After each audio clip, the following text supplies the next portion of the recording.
Pilot project revenue సదస్సులో భాగంగా సోమవారం సంగారెడ్డి జిల్లా కొండాపూర్ మండలం తొగర్పల్లి, అలియాబాద్ గ్రామంలో నిర్వహించిన సదస్సులో కలెక్టర్ క్రాంతి వల్లూరు, టీజీఐఐ చైర్మన్ నిర్మలా జగ్గారెడ్డితో పాల్గొన్నారు. ఈ సందర్భంగా జిల్లా కలెక్టర్ క్రాంతి వల్లూరు మాట్లాడుతూ భూభారతి చట్టం భూ సమస్యల పరిష్కారానికి జనవరి 4 తారీఖున ప్రకటించబడి ఏప్రిల్ 14న అమల్లోకి వచ్చింది అన్నారు. రాష్ట్రవ్యాప్తంగా భూభారతి పైలట్ ప్రాజెక్టు కింద ప్రతి జిల్లాలో ఒక మండలాన్ని పైలట్ ప్రాజెక్టుగా ఎన్నిక చేయడం జరిగింది. అందులో భాగంగా మన సంగారెడ్డి జిల్లాలో కొండాపూర్ మండలాన్ని పైలట్ ప్రాజెక్టుగా నిర్ణయించడం జరిగిందన్నారు. జిల్లాలో భూ సమస్యలేని మండలంగా కొండాపూర్ను తీర్చిదిద్దాలని అధికారులకు పిలుపునిచ్చారు. గ్రామాల్లో రెవెన్యూ సదస్సులపై అధికారులను టీంగా తయారు చేశామని తెలిపారు. టీజీఈసీ చైర్మన్ నిర్మలా జగ్గారెడ్డి మాట్లాడుతూ గత ప్రభుత్వాలు భూ సమస్యలను నిర్లక్ష్యం చేశాయని, రైతులను కార్యాలయాల చుట్టూ కోర్టుల చుట్టూ తింపుతూ ఉండేవన్నారు.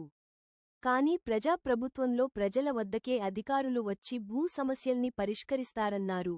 దరఖాస్తులు తీసుకోవడంతో పాటు ప్రతి దరఖాస్తుకు రసీదు కూడా అందిస్తున్నట్లు తెలిపారు. రాజకీయాలకతీతంగా అన్ని భూ సమస్యలను పరిష్కరించాలన్నారు. ఈ సదస్సులో సంగారెడ్డి ఆర్డీఓ రవీందర్ రెడ్డి, తహసీల్దార్ అశోక్, రైతులు రైతు సంఘం నాయకులు, ప్రజలు ప్రజాప్రతినిధులు రెవెన్యూ అధికారులు, సిబ్బంది పాల్గొన్నారు. గ్రామ పెద్దలకి అమ్మలకి అక్కలకి అందరూ కూడా పేరు నమస్కరిస్తూ అలాగే ప్రభుత్వ యంత్రాంగానికి అలాగే ప్రతి కార్యక్రమం మరి ప్రభుత్వం నుంచి ఏర్పాటు చేయడం జరిగింది. మన ముఖ్యమంత్రి రేవంత్ రెడ్డి గారు అలాగే మంత్రులందరి ఆశీస్సులో ఈ విధంగా ప్రతి విలేజ్లో కూడా ప్రోగ్రాం పెట్టడం జరుగుతుంది. మరి ఇంతమంది ఇక్కడ వచ్చిందంటే ఇంకా సమస్యలు ఎన్నో ఉన్నాయి. రెవెన్యూ పరంగా ఏ సమస్య కానీ ఉండని ఇక్కడ కౌంటర్లు ఉన్నాయి కాబట్టి ఆ కౌంటర్ దగ్గరికి మీ సమస్య చెప్తే వాళ్ళు నోట్ చేసుకొని మీకు రిసిప్ట్ కూడా ఇవ్వడం జరుగుతుంది. మీరు అప్లికేషన్ ఇవ్వగానే మీ పని అయిపోయింది అనుకోకుండా ఇక్కడ క్లాస్లో ఈ సమస్యకు ఒక రిసిప్ట్ ఇస్తారు. మరి అది ఇప్పుడు ఆడియోగా చెప్పినట్టు కొన్ని సమస్యలు నెల రోజులు పట్టచ్చు, 2 నెలలు పట్టచ్చు. కానీ తొందరపడి మరి ఎవరు కూడా అపోహపోవద్దు, ఎవరు మాటలు చెప్తే. ఎందుకంటే గత ప్రభుత్వం చేసిన తప్పులనే ఇప్పుడు ఈ భూభారత సాధించడం జరుగుతుంది. అవే కాకుండా ఇంకేమన్నా సమస్యలు కూడా అధికారులు గత ప్రభుత్వంలో ప్రజలందరూ అధికారుల దగ్గర పోయేవారు. అప్పుడు వాళ్ళు ఏం చెప్తున్నాయి, వాళ్ళకి ఏమి హక్కులు లేవు కాబట్టి వాళ్ళ చేతుల అధికారులైనా అధికారం లేకుండా పరిపాలించింది ఆ ప్రభుత్వం. కాబట్టి ఇది మాతో కాదు, లేకపోతే ఆగండి, ఇక్కడికి వెళ్ళండి, అక్కడ సలహాలు ఇచ్చింది తప్ప అక్కడ ఉన్న సమస్య మాత్రం పోలేదు. ఇప్పుడు ప్రభుత్వమే ప్రజల దగ్గరకు వచ్చింది. ముఖ్యమంత్రి గారు ఏం చెప్పిండు, ఇది కాబట్టి ప్రజల కోసం చేసే ప్రభుత్వము. కాబట్టి ఈరోజు మీ ముందు కింద ఘనంగా ప్రభుత్వం దిగొచ్చిందంటే మీకున్న సమస్యను తీర్చడానికి. ఏ సమస్య ఉన్నా కానీ ఈజీగా ఇప్పుడు ఎట్లయిపోయిందంటే అన్నం కలిపి ముద్ద పెట్టినట్టు. లేకపోతే కోర్టు పోండి, పోలీస్ స్టేషన్ పోండి, అక్కడ పోయినా ఇక్కడ పోయినా ఏది కూడా కాలేదు. ఇప్పుడు ఎక్కడ అవసరం లేదు, చేసి పెట్టే అధికారులు ఇక్కడ ఉన్నారు, అన్ని కూడా మీకు చూపిస్తారని తెలియజేసుకుంటూ, ఇవే కాదు ప్రభుత్వం చేసే ప్రతి పని కూడా ముఖ్యమంత్రి గారు ఆలోచన చేస్తున్నారు. ఇక దుమ్మెత్తే వాళ్ళకు ఉంటుంది, ఇక వాళ్ళ పని అది. కాబట్టి ఇన్ని రకాలుగా చేస్తున్న మన ప్రభుత్వం కాంగ్రెస్ పార్టీ పరంగా మీరందరూ కూడా ఈ పార్టీ ఆ పార్టీ అనకుండా అన్ని కూడా అందరికీ చేయాలి. వాళ్ళు వాళ్ళు చేసిందని మనం చేస్తే మనకు కూడా తేడా లేకుండా అవుతుంది. మన కాంగ్రెస్ పార్టీ ఏ పార్టీ కాదు, ఏ సమస్య ఉన్నా చేయాల్సిందే. మరి అధికారులు కూడా తెలిసి ఇబ్బంది మాత్రం ఎవరికి పెట్టదు. కలెక్టర్ గారు, ఆర్డీఓ గారు, ఎంఆర్ఓ, ఎంపీడీఓ గారు.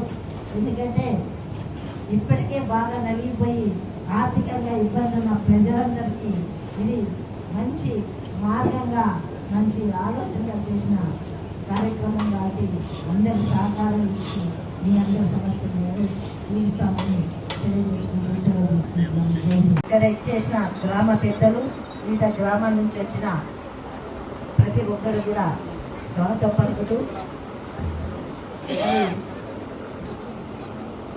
కాంగ్రెస్ పార్టీ రాక ఎలక్షన్ల ముందే చెప్పడం జరిగింది. ఈ ధరణి అనే ఏవైతే ప్రభుత్వం అప్పటి ప్రభుత్వం తీసుకొచ్చిందో దానివల్ల చాలా మందికి ఇబ్బందిగా ఉంది. ఉన్న భూమి లేనట్లు, లేని భూమి ఉన్నట్లు దళాలకు చాలా మేలు చేసే విధంగా చేసిన ఆ ధరణిని మరి ఇప్పుడు కాంగ్రెస్ ప్రభుత్వం ముఖ్యమంత్రి రేవంత్ రెడ్డి రాగానే మరి ఇది భూభారతి అనే పేరుతో మీ ముందుకు తీసుకురావడం జరుగుతుంది. ఇప్పుడే అక్కడ అప్లికేషన్ ఇచ్చిన గ్రామ ప్రజలందరి బాధ ఏంటని అడిగితే, మా తాత ముత్తాత నుంచి భూమి మేమే కబ్జాలు ఉన్నాం, మేమే మరి సాగు చేస్తున్నాం, మరి ఆ భూములన్నీ కూడా మా పేరు మీద లేకుండా చేసిండ్రు, ఆ సమస్య నెరవేర్చమని చెప్తున్నారు. తప్పకుండా మీకు ఎలాంటి పేపర్ ఉన్నా తీసుకురండి, ఇక్కడ ఇవ్వండి. మరి ఆ సమస్యను నెల రోజుల 2 నెలల లేకపోతే ఇంకేమన్నా దానికి సమయం పడుతుందా, లేకపోతే ఏ విధంగా మీకు న్యాయం చేయాలనేది అధికారులు ఇక్కడికే మీ ముందుకే వచ్చేది. ప్రతి సమస్యను కూడా క్షుణ్ణంగా పరిశీలించి మీ అందరికి కూడా సహకారం చేస్తారు. ప్రభుత్వం అంటే ఏదో పదవులు రాగానే సంపాదించుకుందాం, పైసలు సంపాదించుకొని పోయే ప్రభుత్వం ఈ ప్రభుత్వం కాదు. ప్రజాపాలన అయితే ఏ విధంగా ప్రభుత్వం రాగానే చెప్పడం జరిగిందో దాని అనుగుణంగానే ప్రభుత్వం నడుస్తుంది. మరి మీరందరూ కూడా దీన్ని సద్వినియోగం చేసుకోవాలి. ఎక్కడో పోనవసరం లేదు, పోనవసరం లేదు, మండల ఆఫీస్ పోనవసరం లేదు. ఇక్కడ ఇచ్చిన దరఖాస్తులన్నీ కూడా పరిశీలించి మీకు సమాచారం కూడా ఇవ్వడం జరుగుతుంది. సాధ్యమైనంత వరకు తప్పు తడకలు ఉన్నాయన్నీ కూడా సరిచేసి మీ అందరు కూడా అందించడానికి ఈరోజు ప్రభుత్వం సిద్ధంగా ఉంది. ఎవరు కూడా టెన్షన్ పడద్దు. ఈరోజు భూమి కొనాలన్నా మరి ఈరోజు ఆ పరిస్థితి లేదు. జానర్ మూరెడు కొనాలన్నా కానీ అంత డబ్బు లేని పరిస్థితిలో ఉన్న భూమి పోగొట్టుకుంటే మరి ఇంకెక్కడ మనకు న్యాయం జరుగుతుందనే పరిస్థితిలో ఇది తీసుకురావడం. భూభారత్లో మీకు భూ ఆధార్ కూడా ఇవ్వడం జరుగుతుంది. దాంట్లో మీ సర్వే నంబర్లో ఎంత భూమి మీ పేరు మీద ఉందని కూడా సర్వే చేసి కూడా దాన్ని మరి అర్థులు కూడా వేసి ఇవ్వడం జరుగుతుంది.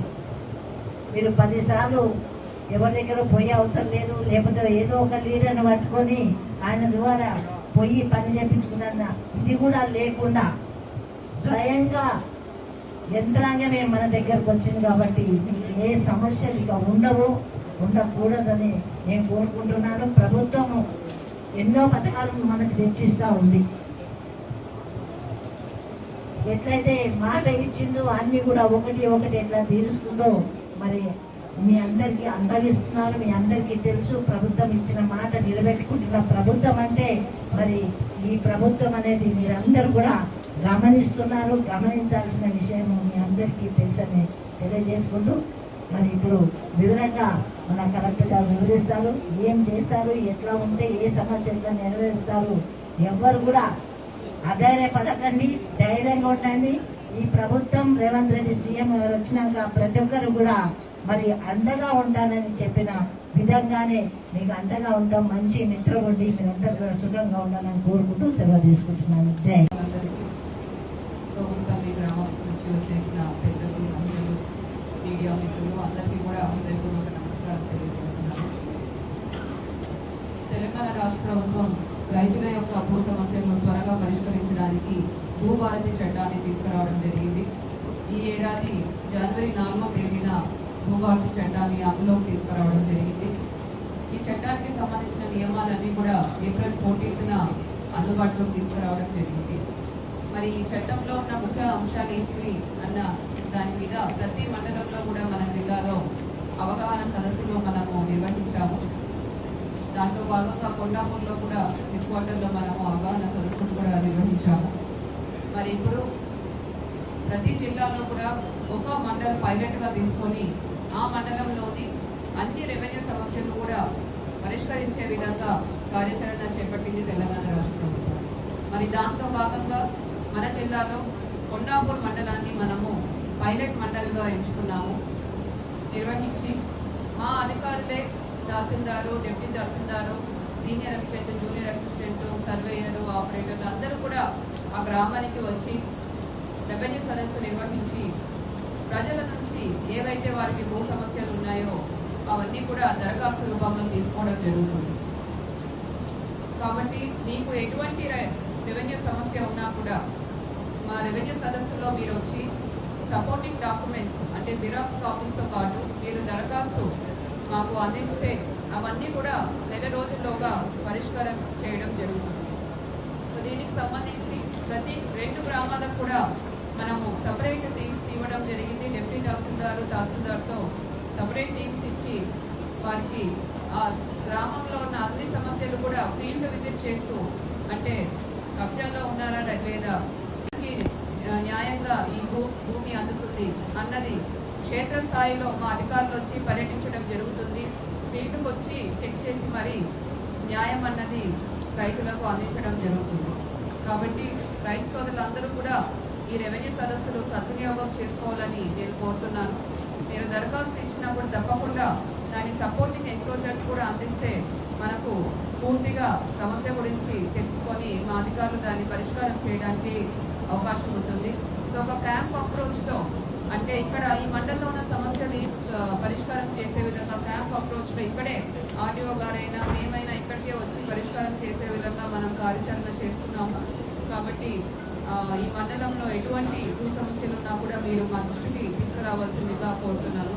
అలానే తోగర్పల్లిలో మనకు 418 సర్వే నెంబర్ గురించి కూడా ఇందాక తహసీల్దార్ గారు ఇక్కడ ఉన్న నాయకులు కూడా నాకు తెలియజేయడం జరిగింది. అక్కడ భూమి అక్వైర్ చేశారు, పట్టాలు కూడా ఇచ్చారు, కానీ పొజిషన్ ఇంకా కూడా పరిష్కారం చేయడం జరుగుతుంది. కాబట్టి మీరు ఈ సదస్సులన్నీ కూడా సద్వినియోగం చేసుకొని అధికారులందరూ కూడా ఏవైతే సమస్యలతో రైతులు వస్తున్నారో అవి త్వరగా పరిష్కారం చేసే విధంగా వారి భూ హక్కులు వారికి అందించే విధంగా అందరూ కూడా కృషి చేస్తారని కూడా కోరుతూ సెలవు తీసుకుంటున్నాను. ధన్యవాదాలు. చేసిన రైతులు, నాయకులు, మీడియా మిత్రులు, అధికారులు అందరికీ కూడా హృదయపూర్వక నమస్కారం తెలియజేస్తున్నాను. తెలంగాణ రాష్ట్ర ప్రభుత్వం ప్రతి భూ సమస్య కూడా పరిష్కరించి రైతులకు మేలు చేయాలని, రైతులకు వారి భూ హక్కులు అందించాలని మంచి ఉద్దేశంతో భూభారతి చట్టాన్ని ఈ ఏడాది జనవరిలో ప్రవేశపెట్టడం జరిగింది. ఈ చట్టంలోని నియమాలన్నీ కూడా అమల్లోకి తీసుకురావడం జరిగింది. మరి ఈ చట్టంలో ఉన్న ప్రతి నియమం కూడా రైతులకు తెలియాలి, రైతులకు అవగాహన ఉండాలి, అప్పుడే రైతులు ఈ చట్టంలో మేలు పొందుతారు అని ప్రతి మండలంలో కూడా అవగాహన సదస్సులు కండక్ట్ చేసి రైతులకు ముఖ్య అంశాల మీద కూడా అవగాహన చేయమని కూడా చెప్పడం జరిగింది. ఆదేశానుసారం మన జిల్లాలో కూడా 28 మండలాల్లో కూడా మనము భూభారతి అవగాహన సదస్సులు నిర్వహించి అందరికీ కూడా భూభారతి చట్టం మీద అవగాహన అన్నది జరిగింది. మరి ఇప్పుడు తీసుకుంటూ ఆ మండలంలో ఎటువంటి భూ సమస్యలున్నా, రెవెన్యూ పరమైన సమస్యలున్నా అవన్నీ కూడా నెల వ్యవధిలో పరిష్కారం చేయాలని తెలంగాణ రాష్ట్ర ప్రభుత్వం నిర్ణయించడం జరిగింది. మొత్తం రాష్ట్రంలో 32 గ్రామాలు సెలెక్ట్ చేసుకుంటే పైలట్ గ్రామాల కింద మండలాల కింద 32 మండలాల్లో మన కొండాపురం మండలం కూడా ఒకటి ఉంది. దానికి మనం సంతోషం వ్యక్తం చేస్తున్నాము. మరి ఈ కొండాపురం మండలంలో ఉన్న భూ సమస్యలన్నీ కూడా పరిష్కరించి భూ సమస్య లేని మండలంగా దీన్ని తీర్చిదిద్దే విధంగా అధికారులందరం కూడా ఒక యాక్షన్ ప్లాన్ వేసుకుంటూ ఈరోజు ఆలియాబాద్లో రెవెన్యూ సదస్సులు మనం నిర్వహిస్తున్నాము. సో కొండాపురం మండలంలో మొత్తం 23 రెవెన్యూ విలేజెస్ ఉన్నాయి. ప్రతి రెవెన్యూ విలేజ్లో కూడా అధికారుల మేమే వచ్చి గ్రామంలో రెవెన్యూ సదస్సులు నిర్వహించి ప్రజల నుంచి, రైతుల నుంచి ఎటువంటి రెవెన్యూ సమస్యలు ఉన్నా అవన్నీ కూడా దరఖాస్తు రూపంలో దరఖాస్తు అందించడానికి కూడా సహాయ కేంద్రాలు కూడా మా అధికారులే ఉండి వారికి హెల్ప్ చేస్తూ దరఖాస్తు కరెక్ట్ రూపంలో తీసుకొని ప్రతి దరఖాస్తు కూడా ఒక రిసీట్ కూడా ఇవ్వడం జరుగుతుంది. సో వచ్చిన దరఖాస్తులన్నీ కూడా నెల వ్యవధిలో అన్నీ కూడా క్షేత్రస్థాయిలో పరిశీలించి సర్వే రిక్వైర్మెంట్ ఉంటే సర్వే టీమ్స్ కూడా ఎక్స్ట్రా ఇచ్చి సర్వేయర్స్ ని పెట్టి అటువంటి సమస్యలు కూడా సర్వే సంబంధించిన సమస్యలు కూడా పరిష్కారం చేసి పూర్తి విధంగా మన కొండాపూర్ మండలంలో ఎటువంటి భూ సమస్యలు లేకుండా చూసే దిశగా మేము ముందుకెళ్తున్నాము. మరి ఈ రెవెన్యూ సదస్సుల గురించి ప్రజలందరికీ కూడా అవగాహన వచ్చే విధంగా కొండాపూర్ మండల నాయకులందరూ కూడా ప్రజల్లోకి ముందుకు తీసుకెళ్లాలి. అదేవిధంగా ఏవైతే మనము ఎంక్వైరీ చేస్తున్నామో దరఖాస్తుదారులందరూ కూడా ఎంక్వైరీలో పూర్తిగా అధికారులకు సహకరించాలి. ఆ విధంగా చేసుకుంటే త్వరగా ఒక నెల లోపల మీకున్న సమస్యలన్నీ కూడా పరిష్కారం చేస్తాము. ఒక క్యాంప్ అప్రోచ్ లో ఈ సమస్యలన్నీ కూడా పరిష్కారం చేసే విధంగా మేము ప్లాన్ చేస్తున్నాము. అంటే ఇక్కడే కొండాపురం మండలానికి ఆర్డీఓ గారు, అడిషనల్ కలెక్టర్ ఇక్కడికే వచ్చి ఏవైతే సమస్యలు ఉన్నాయో అవన్నీ కూడా ఇక్కడే క్షేత్రస్థాయిలో చెక్ చేసుకుంటూ పరిష్కారం చేసే విధంగా కూడా మనం ప్లాన్ చేస్తున్నాము. ప్రతి 2 రెవెన్యూ విలేజెస్ కి కూడా ఒక separate team, deputy tahsildar team, surveyor, senior assistant, junior assistant ఇవ్వడం జరిగింది. కాబట్టి ఎటువంటి సమస్యలు ఉన్నా తీర్చడానికి అధికారులందరూ కూడా రెడీగా ఉన్నారు. కాబట్టి మీరందరూ కూడా ఈ రెవెన్యూ సదస్సులో సద్వినియోగం చేసుకుంటూ ఈ దరఖాస్తులు, సపోర్టింగ్ డాక్యుమెంట్స్ మీ గ్రామంలో ఎప్పుడైతే రెవెన్యూ సదస్సు నిర్వహిస్తారో అక్కడ వచ్చి మీరు సమర్పించవలసిందిగా కోరుతున్నాను. ఈ రోజు ఆలియాబాద్ లో మనకు ఈ రెవెన్యూ సదస్సు నిర్వహిస్తున్నాము. ప్రతి గ్రామంలో కూడా ఉదయం నుంచి సాయంత్రం వరకు షెడ్యూల్ ప్రకారం మనము కొండాపూర్ మండలంలో అన్ని గ్రామాల్లో కూడా ఈ రెవెన్యూ సదస్సు నిర్వహిస్తాం. కాబట్టి అధికారులు మీ వద్దకే వచ్చి దరఖాస్తు తీసుకుంటారు. కాబట్టి ఇవన్నీ కూడా మీరు సద్వినియోగం చేసుకుంటూ సమస్య పరిష్కారంలో అధికారులకు కూడా మీరు సహకారం చేస్తారని కూడా కోరుతూ సెలవు తీసుకుంటున్నాను. అలానే ఇక్కడ డబుల్ బెడ్రూమ్ గురించి కూడా మన టీజేఐసీ చైర్పర్సన్ గారు చెప్తున్నారు. కొన్ని అసంపూర్తిగా ఉన్నాయని కూడా చెప్తున్నారు. అవన్నీ కూడా త్వరలో పూర్తి చేసి దానికి సంబంధించిన బెనిఫిషియరీస్ కూడా మనము ఎంక్వైరీ చేసుకుంటూ అవి కూడా ఫైనల్ చేసి 2 BHK కూడా మనము అందించే విధంగా కూడా మనము కృషి చేస్తాము. త్వరలోనే మిగిలిన ఆలియాబాద్ లో ఉన్న 2 BHK కూడా మరి కాంట్రాక్టర్ చేస్తారా